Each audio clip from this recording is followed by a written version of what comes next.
Hello the YouTubes, Ash back once again. This time I'm going to talk about the things that I couldn't talk about in the Dawn of the Planet of the Apes review.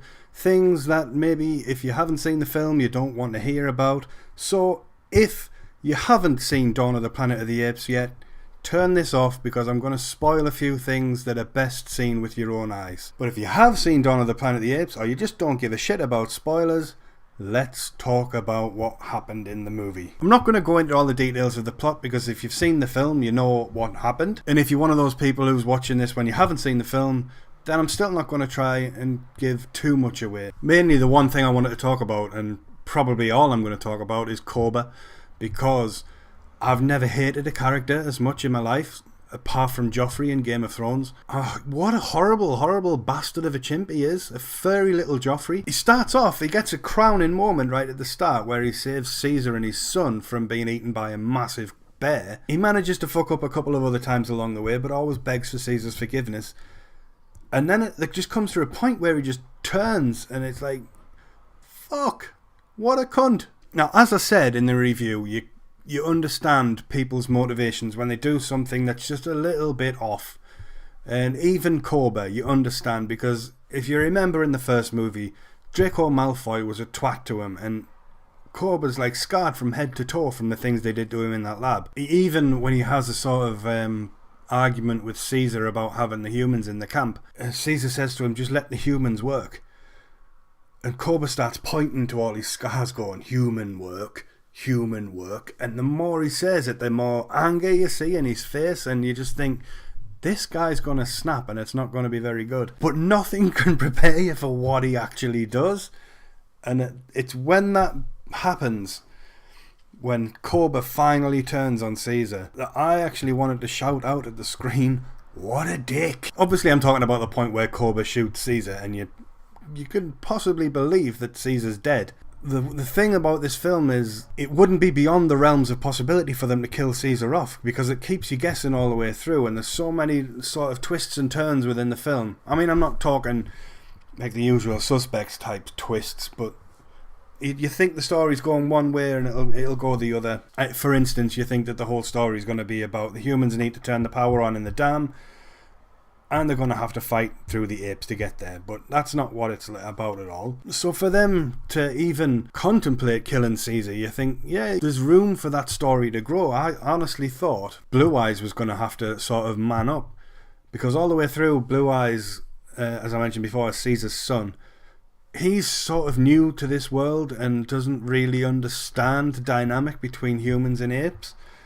And obviously Caesar's got a bit of a love for apes, because James Franco in the last film, they had quite a strong bond, whereas all the other apes that lived through that don't really trust the humans because they were all locked in cages and tested on and whatnot. So Blue Eyes is kind of getting both sides of the story, so he's not quite sure whether he wants to trust his dad's judgment on this. So when you think Caesar's dead, I honestly thought that it was going to be like, right, this is the push, this is going to be Blue Eyes' time to shine now. Obviously that's not the way the film plays out. Turns out Caesar's still alive because, well, somebody's got to take Koba down, and Caesar was the only one who saw that it was Koba who shot him. Everyone else thinks it's the humans, and that's what kicked the war off. But then Koba's not done being an arsehole from there either. Like I say, he's shot the leader of the apes, the one that everybody loved, and then framed the humans for it and started a war. But then he goes back on the one rule that the apes have, which is apes don't kill apes. Some young ape called Ash, who's already had a bit of a run-in in the movie where he gets shot by a human during the first encounter, even he sees what Koba's doing's wrong. And Koba gives him an order and Ash questions it. So Koba grabs him by the hair, drags him up a flight of stairs and throws him over a balcony and kills him.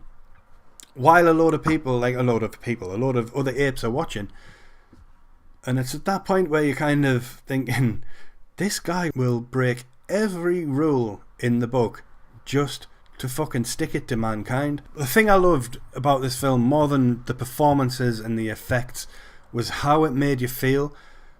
Like I say, I wanted to shout out at the screen, shouting to Koba, calling him a dick, because what he did was just so despicable and so shocking that it was like, I needed to react. I needed to react either vocally or physically or something. And I don't get that very often with films. And for it to be a film about apes, and for me to get so emotional, it just kind of rose, it kind of brought it up to another level for me. I don't usually get that enthusiastic about humans fucking over other humans. And like this, these are CGI monkeys, for fuck's sake.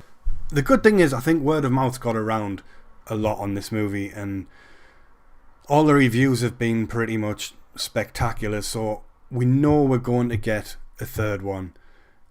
And I'm just curious to see what they're going to do with it, because by the end of this one, Caesar's pretty much said, look, war's already started. Jason Clarke and all your family, you need to get the fuck out of here because shit is going to hit the fan. So what's going to happen next? That's what I want to know. Is it going to be all-out war?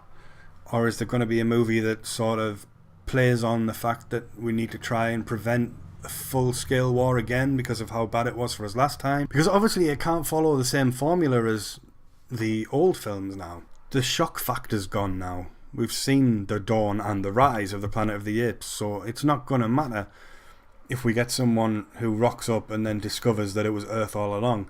That ship sailed now. So I'm really curious as to where they're going to go with it. Hopefully they are going to make another one. I can't see them not, because this is going to make a fortune at the box office. But as long as they bring Andy Serkis back on board, and hopefully as well if they bring Matt Reeves in to direct it again, then I am fully on board and I can't wait for the next one. So that's it. I've got it off my chest now. I just really wanted to rant about how much of a dickhead Cobra is. Hopefully I haven't spoiled too much for you people who haven't actually seen the film but are too nosy to not watch this video. Thanks for watching though, whichever camp you fall in. And as always, if you like this video, leave a like below, subscribe to my channel, tell your friends, tell your family, don't tell me mum, and I'll see you next time.